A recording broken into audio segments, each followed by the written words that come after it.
World's fastest humanoid knocks this guy out early on in the race, getting up to 22.4 miles per hour. So yeah, if you thought there was any hope in the future you were gonna outrun some kind of a robot, probably even in a car, no chance. Look at that stride, there's just no way, man. And something that heavy and that strong, that could crash right through a wall. China's got a new AI-powered robot that's meant for living inside a bunch of grain. I mean, you can surf on it, obviously, that's very cool, but it goes deep down in there and inspects all that grain. It's like a little mole or whatever. I feel like I've done enough Moltbook viral pieces recently that people are starting to get shooken up a little bit. So let's think about AI agents. They're evolving faster than we expected.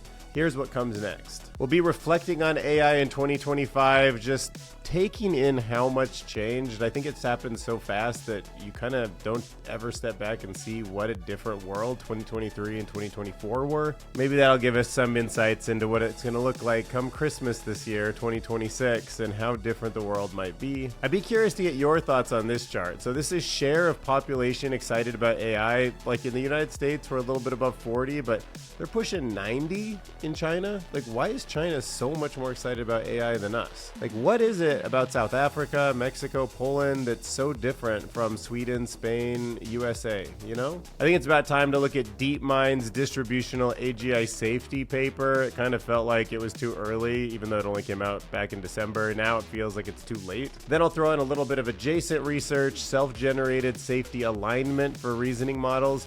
This is going to be because I think in the future stuff like Moltbook is just out there, and it better be self-aligning. We can't just wait for some closed system to put gates around it. I know sometimes I act like I'm above trolling, but I'm sort of not. I'm super happy Anthropic is making fun of OpenAI's decision to put ads in ChatGPT during the Super Bowl. Like, couldn't be more happy about it. And we'll look at why it's important that Anthropic's leadership keep Claude a space to think and ad-free. We'll look into some facial recognition technology that police are using. So yeah, if you're looking for a little bit of extra work, there's a new marketplace for AI agents to hire humans like us. And then we'll end by talking about the missing security layers that make AI agents dangerous by default. But first, if you wouldn't mind pressing that hype button on YouTube, I got 172 hypes on the last video, which ended up being 150,000 hype points.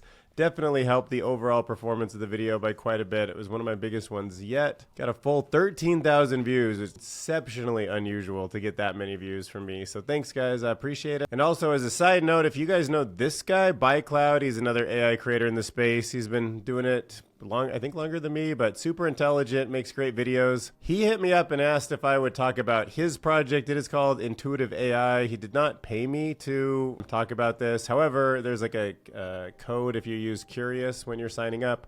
I might get a kickback, so maybe it's sponsored in that way. But basically, it's an education platform. But I can tell you he's really passionate about it. And inside, you get all these AI tools that help you learn, especially about this ever-changing AI world. So yeah, you can get totally up to speed on the LLM fundamentals. You can see pre-training, post-training, LoRa's, images, neural networks, all that stuff. So yeah, you get started, $12 a month if the education helps you. I feel like Cloud's a pretty good guy, and he put probably a lot of thought into this whole system. So check it out if you're into it.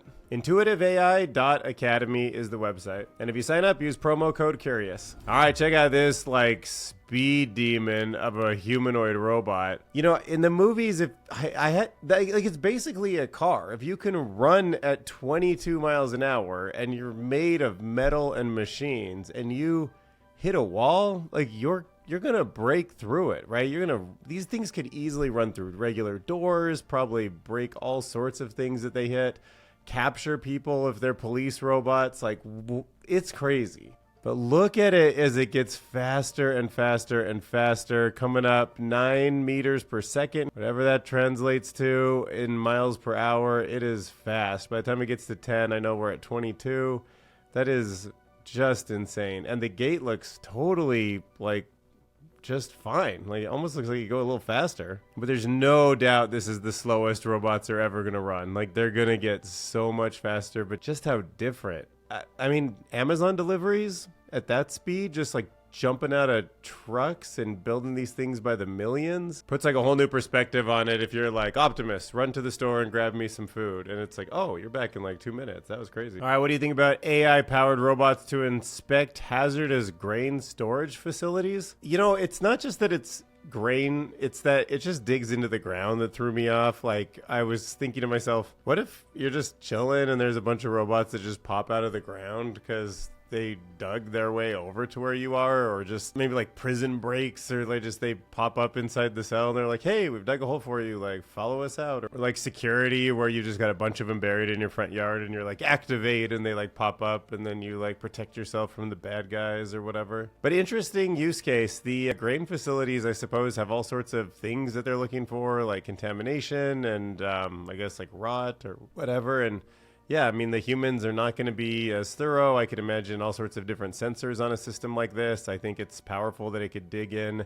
and look at the grain that's deeper down that you might not notice to make sure everything's still just going the way that it should. So another weird use case of AI where I could imagine a model being trained and a robot being built that I just, that just makes sense, but I never envisioned until right now. I mean, I don't really know why this guy needs to write on it or whatever, but, still fun. Oh, maybe like sand surfing? Like imagine going out to sand dunes and stuff and riding like a skateboard version of that. All right, next up, let's talk about Sarav Singha's thoughts. These are pretty interesting. AI agents are evolving faster than we expected, but the real shift isn't AI just getting smarter, it's that it's starting to act without asking. And acting without asking is absolutely what blows, like that's the thing that resonates and rings in my mind. So most people think that AI progress is about better answers. That's not the big change. The real shift is initiative. In the past, chatbots waited. You asked a question, they responded. But, there was like no judgment. There was no memory. There's no action.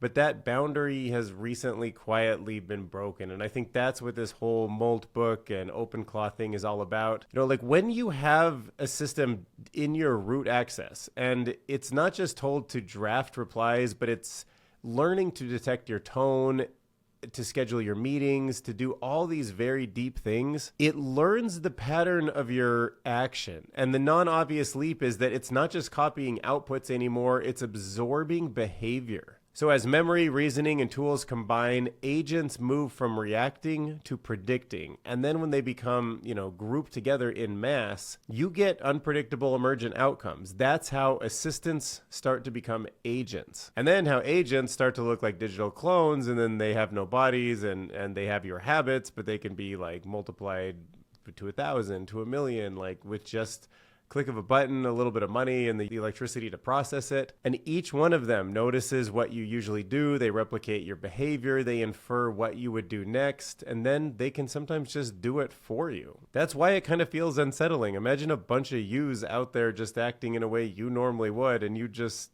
watch them all do it. Tools follow instructions, agents interpret intent, clones act the way you tend to act. The future of AI isn't about talking to machines, it's about systems that initiate work on your behalf. So get ready, because chatbots answered questions, digital clones act on intentions, and that's going to make the world very different very fast. So next up, let's go look at some of Brian Alexander's thoughts about what's coming next and what he recapped in 2025 that brings us to these decisions. So in a nutshell, Brian's sort of saying that the big impact in 2025 wasn't what was always published. Like we always saw that AI was getting smarter, but it also was getting quietly in between people and the actions they take, so it could start learning what they do. And that is starting to become something in 2026. So most AI talk focused on jobs, breakthroughs, national rivalries, but there's a subtler shift hiding in plain sight. In 2025, AI started acting as an internal layer between humans and their work.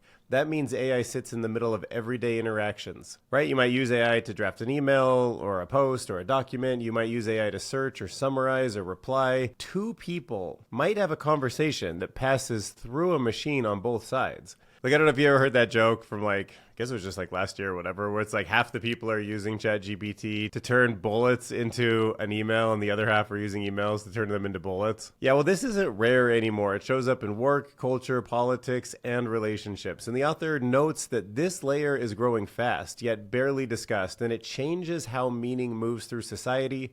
So at the same time, AI is both eating the web and it's becoming a search tool to answer questions directly, reducing clicks to real sites. And that weaker human conversation means that we have less shared context to communicate with. And then if you layer these trends together and something new emerges, we're not just using AI as a tool, we're letting it filter, translate, and reshape human contact itself. And that starts to help explain companion bots, AI written media, and the rising backlash people feel, even if they can't name it. So looking ahead to 2026, this layer is likely to expand quite a bit, more agents, more automation, more distance. And the real question isn't whether AI gets smarter, it's whether we notice what is quietly standing between us all. All right, let's head over to Archive for a second. This is the Distributional AI safety paper that I missed a couple months ago. But it seems particularly important. Yeah, it was this short. Google predicted the Moltbook disaster. But basically, the scary part about the future isn't just one super AI. It's not just like, is it Grok or Anthropic or how are these coming together? It might be the quote, like plumbing that lets lots of smaller AIs snap together fast that will be the most uncontrollable and the thing to worry about. So most AI safety work assumes one big AGI, one system to test, to align, to lock down, but this paper argues that a different path is likely. And remember, this is coming out of Google's DeepMind team. So they're the ones that are, like, they're mostly behind Gemini. I mean, the whole Google DeepMind AI revolution was kind of what has branched out into all the other aspects of Google. And the paper is arguing that that path is very likely. So no matter what they do with Gemini, it's really about understanding this patchwork of agents, these sub-agents that are going to coordinate. And the biggest accelerator might be standard agent-to-agent communications, not the smaller model. So when agents share messages through common protocols, they can often discover other skills that the other agents have. They can hand off tasks, they can combine tools,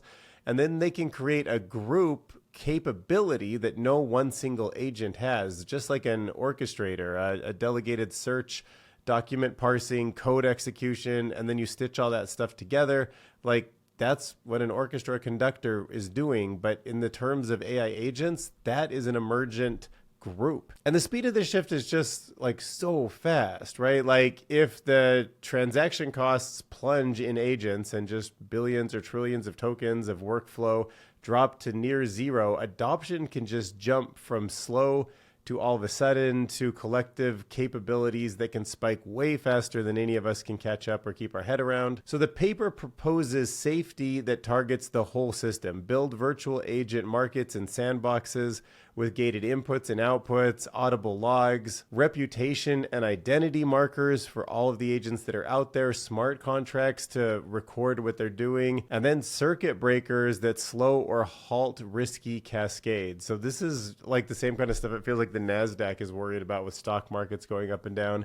And from an entire world point of view, I feel like we've built none of this plumbing. Like we're not even close yet. So we should probably get on that, you know? Not that I have any budget or even much of an audience or anything to like say that to, but I just know in my bones that if you're really like in charge of the world government, you should probably throw a couple trillion into this problem right now. Because on the other side of getting this right, humans have everything we need, like all the food, water, technology. Like we could all just live an ideal life if we did this right, you know, and not fear. But you know, we probably won't. It's just too much to coordinate from a world point of view. But sometimes we coordinate some pretty intense things. So let's at least start talking about it. All right, next up, let me go to another safety paper. It's called ThinkSafe, Self-Generated Safety Alignment for Reasoning Models. Okay, so I wanted to put this paper on your radar because once these agents are out there, I don't think we can have this plumbing around it. So let's hope that kind of in their core, they think in a way that self-aligns themselves. Essentially like how a person with like high moral values might still act morally even when they're not being filmed or there's no consequences. Like we can have agents that tend to just sort of fix themselves, and when they see a group of people acting wrong, they change the way they act. But obviously this is a really tricky problem, but let's at least look at what's going on in that space. So smarter reasoning models can actually become less safe, and this paper explains why and how to fix it. So the researchers are looking at a growing problem with modern reasoning AI models. When models are trained to reason better, especially with long step-by-step thinking, they often lose safety. They become more likely to answer harmful requests, and most of the current safety fixes use bigger teacher models. So you get an even smarter model to teach it how to behave.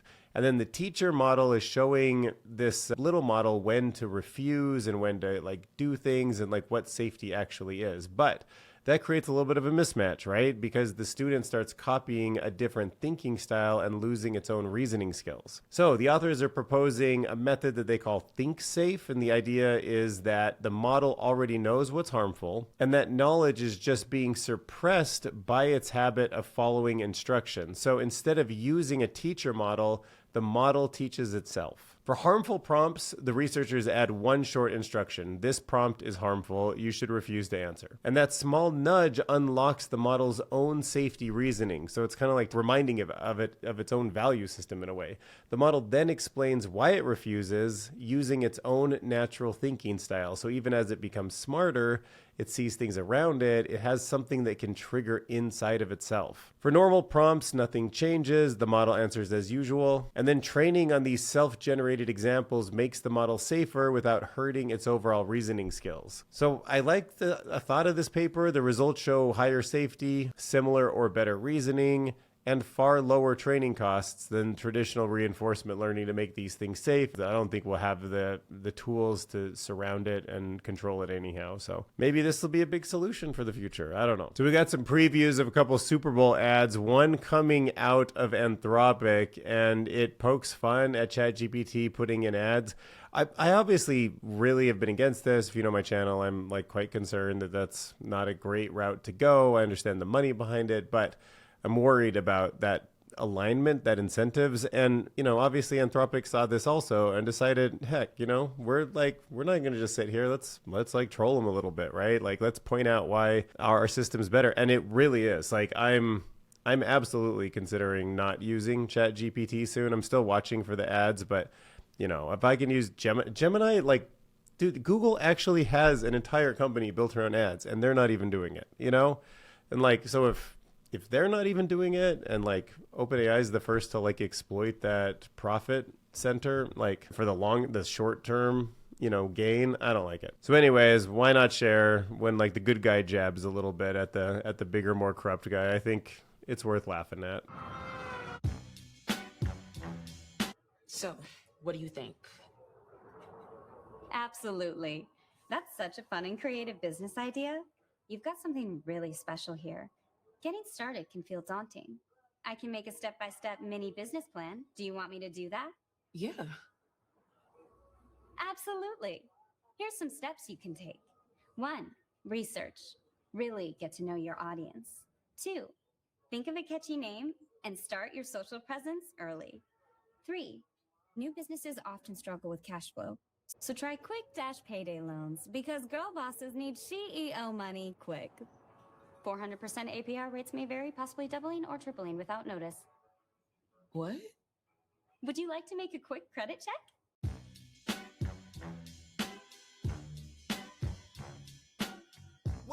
The Coca-Cola versus Pepsi battle of this era. Let's go Anthropic. Betrayal. I love it. It can't be fixed. Find emotional connection with other older women on Golden Encounters, the mature dating site that connects sensitive cubs with roaring cougars. What? Would you like me to create your profile?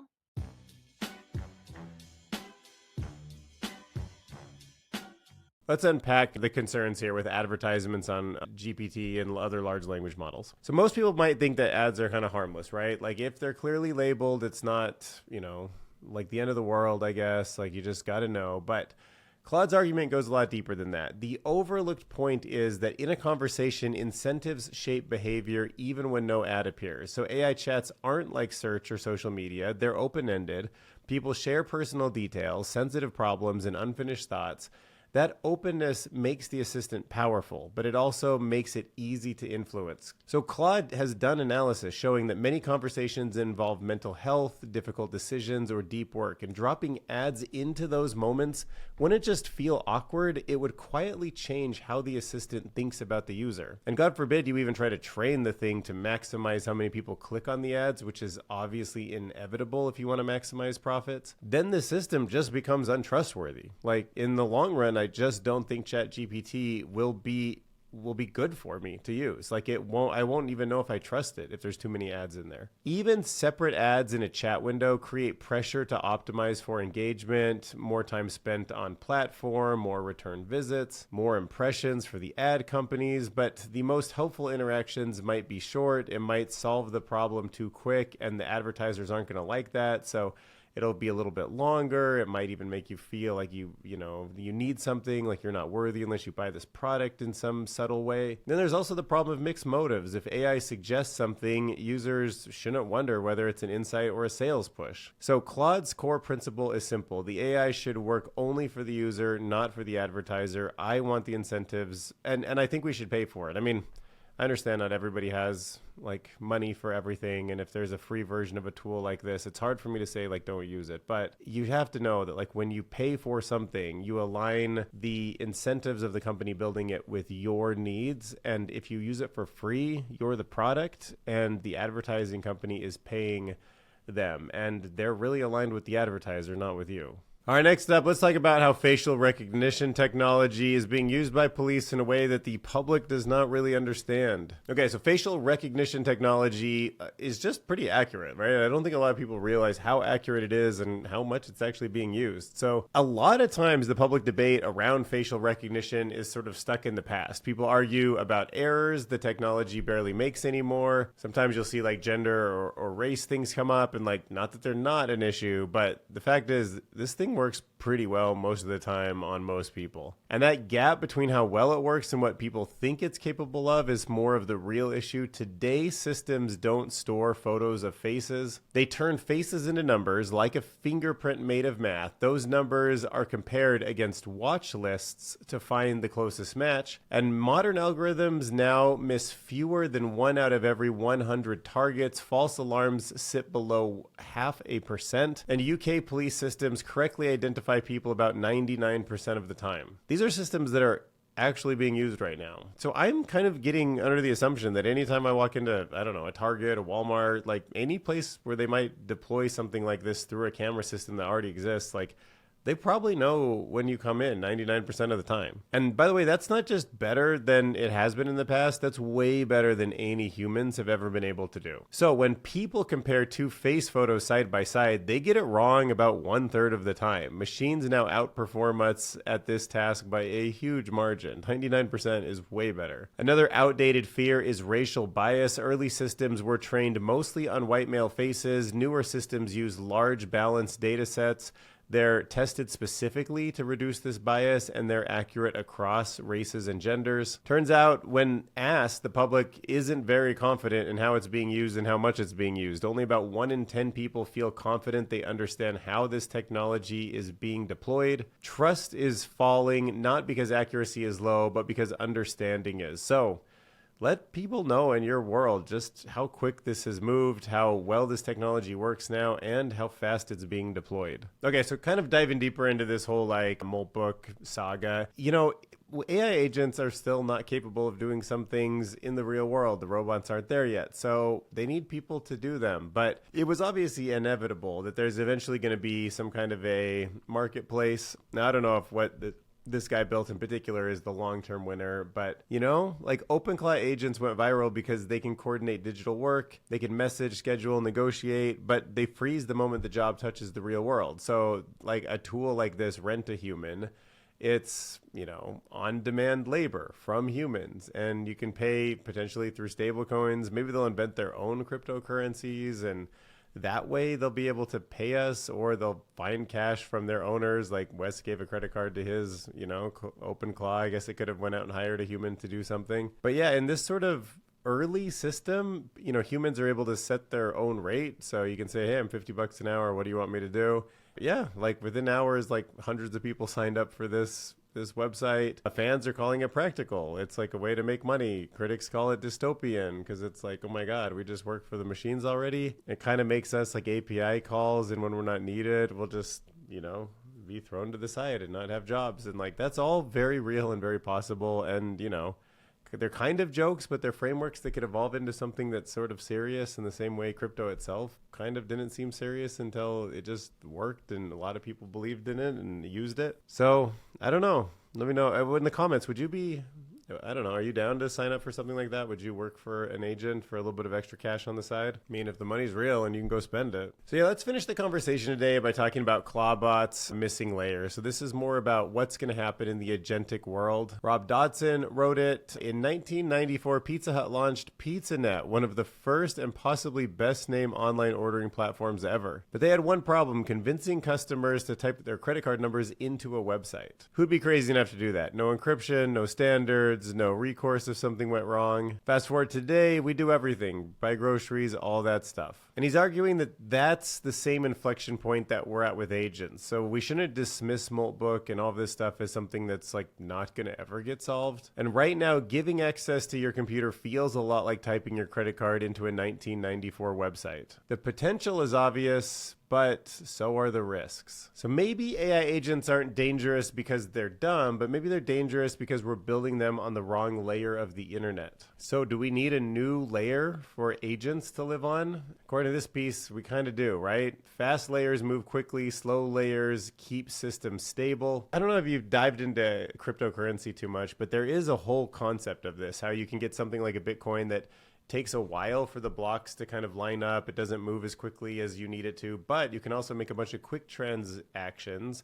They have a little bit less trust, but they'll eventually sort of settle with a bigger layer that handles everything underneath, and there's sort of a hierarchy to it. I kind of understand that conceptually, and I'm trying to think about that in terms of like, we on the internet are moving around at a pace that we think is fast, but it's really not. Like, we're kind of the slower, bigger Bitcoin in the way that we like type things and pace things. And even if we're like automating things, it's still not at the pace a trillion agents, like just working at trillions of tokens, would be doing it. And e-commerce had to kind of go through these same layers. So at first we relied on quick fixes like encryption and fraud detection. Those helped, but they didn't create full trust in the whole system. Trust came later from slower layers, standards like PCI DSS, clear liability when things broke, infrastructure designed for containment and reversibility when mistakes happened. Agents don't have those layers yet. Like, there's not a way to roll back what's happening on Moltbook in the way that there could be. There's not guardrails around it. And today we're trying to secure agents almost entirely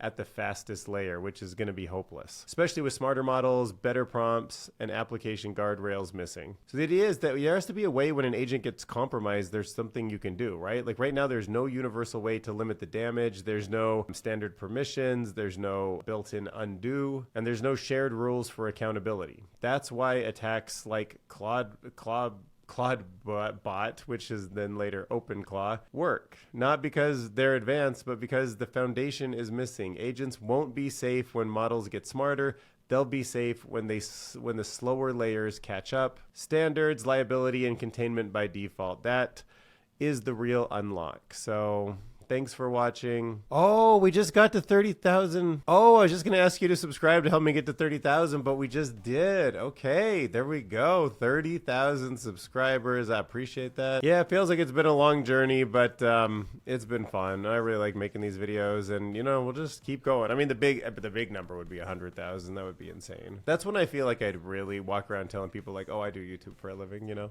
It's not just a hobby. But 30,000 is, you know, that's something. That's something with a real audience, and I appreciate you guys watching. You can also, I have a Patreon too if you guys ever want to contribute in that way or just leave a comment, all that stuff. So we'll see you in the next video. Have a good one. Bye.